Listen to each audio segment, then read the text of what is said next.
ഇന്നത്തെ ഏറ്റവും പ്രധാനപ്പെട്ട മറ്റൊരു വാർത്ത കേന്ദ്രം നൽകിയിരിക്കുന്ന ഓണസമ്മാനമാണ്. നരേന്ദ്രമോദി നേരത്തെ സൂചന നൽകിയിരുന്നു. എന്താണ് ഒരു വലിയ GST പ്രഖ്യാപനം വരാൻ പോകുന്നുവെന്നാണ് പറഞ്ഞത്. ഇന്നലെ രാത്രി 10 മണിക്ക് നിർമ്മലാ സീതാരാമൻ അത് പ്രഖ്യാപിച്ചു. രാജ്യത്തെ GST മാറ്റത്തിൽ സാധാരണക്കാരന് ആശ്വാസമാണ്. 33 ജീവൻ രക്ഷാ മരുന്നുകൾക്കും വ്യക്തിഗത ഇൻഷുറൻസുകൾക്കും നികുതി ഒഴിവാക്കിയതാണ് ഇളവുകളിൽ ഏറ്റവും പ്രധാനം.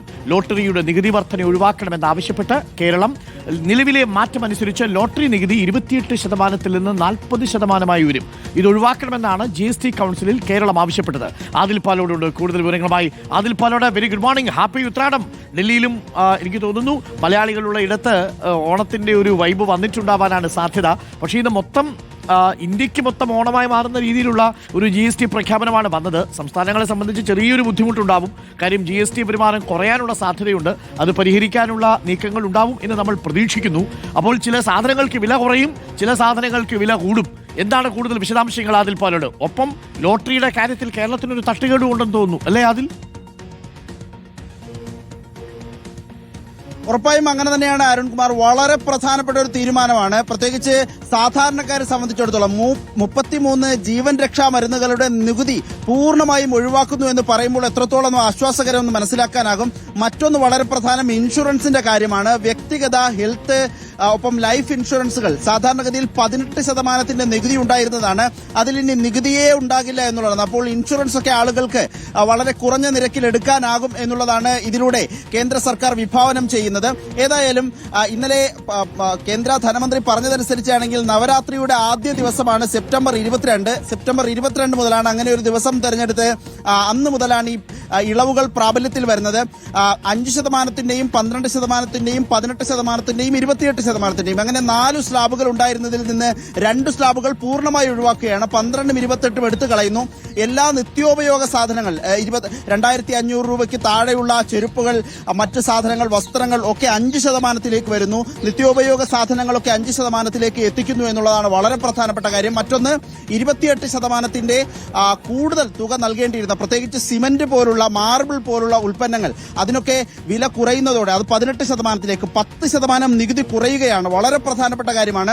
കെട്ടിട നിർമ്മാണത്തിന് ചെലവ് ആ വിധത്തിൽ കുറയുമെന്ന് ധനമന്ത്രി തന്നെ പ്രഖ്യാപിക്കുകയും ചെയ്തു. ആ രൂപത്തിൽ വളരെ പ്രധാനപ്പെട്ട പ്രഖ്യാപനമാണ്. സമഗ്രമായ മാറ്റമാണ് GST സ്ലാബുകളിൽ വരുത്തിയിരിക്കുന്നത്. ഇതിൽ അരുൺ പറഞ്ഞതുപോലെ വളരെ പ്രധാനപ്പെട്ട കാര്യം 40% ഒരു പ്രത്യേക സ്ലാബ് കൂടി രൂപീകരിക്കുന്നു എന്ന് പ്രഖ്യാപിച്ചിരുന്നു. ഇതിൽ പുകയില ഉൽപ്പന്നങ്ങൾ ഉൾപ്പെടുത്തിയിട്ടുണ്ട്, ശീതളപാനീയങ്ങൾ ഉൾപ്പെടുത്തിയിട്ടുണ്ട്, ഒപ്പം ലോട്ടറിയും ഉൾപ്പെടുത്തിയിട്ടുണ്ട്. കേരളത്തിന്റെ വരുമാനങ്ങളിൽ പ്രധാനപ്പെട്ടത് ലോട്ടറിയിൽ നിന്ന് ലഭിക്കുന്ന വരുമാനമാണ് എന്ന് നമുക്കറിയാം. അതുകൊണ്ട് തന്നെ ഇതിനെതിരെ ഈ GST കൌൺസിൽ യോഗത്തിൽ തന്നെ കേരളത്തിന്റെ സംസ്ഥാന ധനമന്ത്രി KN ബാലഗോപാൽ എതിർപ്പ് അറിയിച്ചു എന്നുള്ളതാണ്. 28% GST 40% പോകും. അങ്ങനെ വരുമ്പോൾ ലോട്ടറിയുടെ വിൽപ്പനയിലെ തുക, ടിക്കറ്റിന്റെ തുക വർദ്ധിപ്പിക്കേണ്ടി വരും. അങ്ങനെയെങ്കിൽ വിൽപ്പന കുറയും. അല്ല, നികുതി കുറയ്ക്കുന്ന രൂപത്തിൽ സംസ്ഥാനം ഒരു ഭാരം വഹിച്ചുകൊണ്ട് വില കുറച്ചാൽ അത് വലിയ നഷ്ടത്തിലേക്കും പോകും എന്നുള്ളതാണ്. വരുമാനത്തിൽ ഇടിവുണ്ടാകും എന്നുള്ളതാണ്. ഏതായാലും ഇതിൽ ഒരു പരിഹാരം വേണം. ഈ വരുമാന നഷ്ടം നികത്താനുള്ള പരിഹാരം വേണമെന്ന ആവശ്യം GST കൌൺസിലിൽ ഉയർത്തിയിരുന്നു പ്രതിപക്ഷ സംസ്ഥാനങ്ങൾ. പക്ഷേ അക്കാര്യത്തിൽ ഒരു തീരുമാനവും ഇതുവരെ ഉണ്ടായിട്ടില്ല. അതിൽ കേരളമടക്കം 8 സംസ്ഥാനങ്ങൾ GST കൌൺസിൽ യോഗത്തിൽ തന്നെ പ്രതിഷേധം രേഖപ്പെടുത്തി എന്നുള്ള വാർത്തകളും ഈ ഘട്ടത്തിൽ പുറത്തുവരികയാണ്. ഏതായാലും വരുമാനമുണ്ടാകും. പക്ഷെ ആളുകളെ സംബന്ധിച്ചിടത്തോളം, സാധാരണക്കാരെ സംബന്ധിച്ചിടത്തോളം, കർഷകരെ സംബന്ധിച്ചിടത്തോളം കർഷകർക്കുള്ള ട്രാക്ടറുകൾ, കൃഷി ആവശ്യത്തിനുള്ള ഉപകരണങ്ങളൊക്കെ ചെറിയ വിലയിൽ ലഭിക്കും എന്നുള്ളതാണ്. അതൊക്കെ നികുതി ചെറിയ സ്ലാബിലേക്ക് കൊണ്ടുവന്നു എന്നുള്ളതും പ്രധാനപ്പെട്ട കാര്യമാണ്. സാധാരണക്കാരെ സംബന്ധിച്ചിടത്തോളം ആശ്വാസകരമായ തീരുമാനമാണ് കേന്ദ്ര സർക്കാരിന്റെ ഭാഗത്തു നിന്നും കഴിഞ്ഞ ദിവസം പ്രഖ്യാപിക്കപ്പെട്ടിരിക്കുന്നത്. മാത്രമല്ല അതിൽ പല സാധനങ്ങളുടെയും വലിയ രീതിയിൽ കുറയും. 13% കുറവാണ്. ഇപ്പൊ ഹെയർ ഓയിൽ, തലയിൽ തേക്കുന്ന എണ്ണ, നമുക്കതിന്റെ ആവശ്യമില്ലാത്തതുകൊണ്ട് കുഴപ്പമില്ല.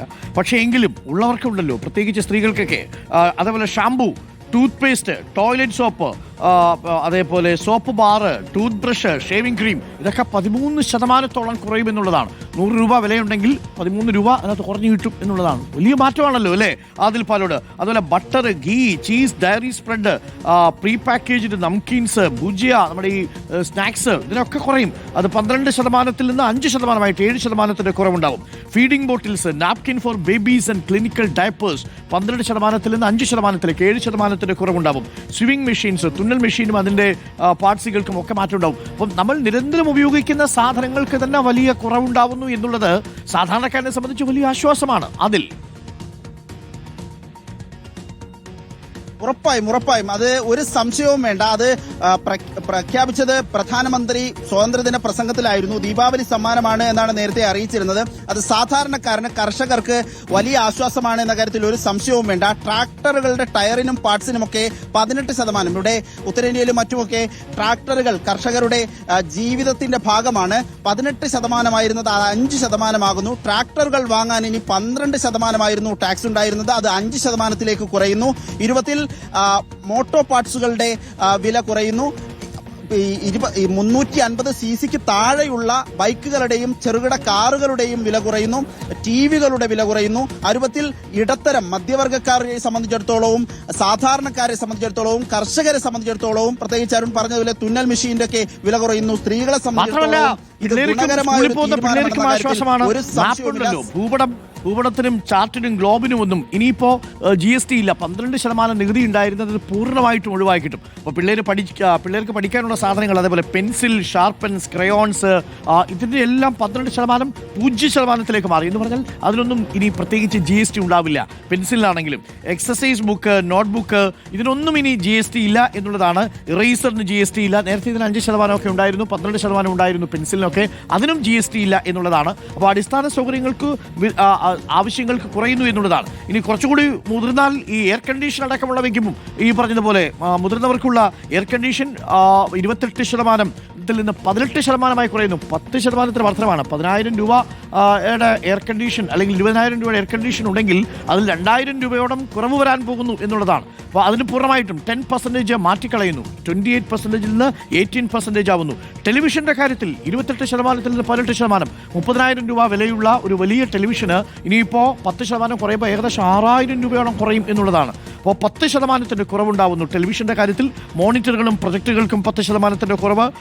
ഡിഷ് വാഷിംഗ് മെഷീനുകൾക്ക് 10% കുറവ്. അങ്ങനെ നിത്യോപയോഗ സാധനങ്ങൾക്കും ഗൃഹോപകരണങ്ങൾക്കും വിദ്യാർത്ഥികൾക്ക് ആവശ്യമുള്ള ഉപകരണങ്ങൾക്കുമെല്ലാം അവരുടെ സാധനങ്ങൾക്കുമെല്ലാം പഠന സാമഗ്രികൾക്കുമെല്ലാം വില കുറയുന്നു എന്നുള്ളതാണ്. അതിൽ ആ അർത്ഥത്തിൽ ഒരു വമ്പൻ ഓണസമ്മാനം എന്ന് തന്നെ നമുക്ക് പറയാം, അല്ലേ? അതിൽ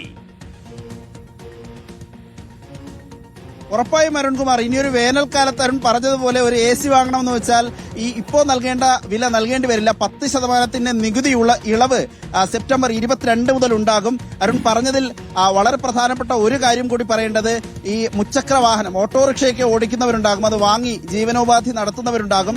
28% GST ആയിരുന്നത് 18% കുറച്ചിട്ടുണ്ട്. മോട്ടോർ സൈക്കിൾ 350 cc താഴെയുള്ള സ്കൂട്ടറുകൾ, ബൈക്കുകൾ, അത് 28% നികുതി, അത് 18% ചുരുക്കിയിരിക്കുന്നു. ആ രൂപത്തിൽ വളരെ പ്രധാനപ്പെട്ട 150 cc താഴെയുള്ള ഡീസൽ ഹൈബ്രിഡ് കാറുകളുടെ നികുതി 28% നിന്നും 18% കുറയ്ക്കുന്നു. രൂപത്തിൽ സമഗ്രമായ മാറ്റം, അത് ജനങ്ങൾക്ക് അനുഭവപ്പെടുന്ന രൂപത്തിലുള്ള മാറ്റം തന്നെയാണ് കേന്ദ്ര സർക്കാർ കൊണ്ടുവന്നിരിക്കുന്നത്. കേന്ദ്ര സർക്കാരിന്റെ ശുപാർശ ഇന്നലെ ചേർന്ന GST കൗൺസിൽ യോഗമാണ് അംഗീകരിച്ചത്. അപ്പോഴും കേരളത്തിന് പ്രതിഷേധമുണ്ട്, പ്രത്യേകിച്ച് ലോട്ടറി കാര്യത്തിൽ. അരുൺകുമാർ, താങ്ക് യു അതിൽ.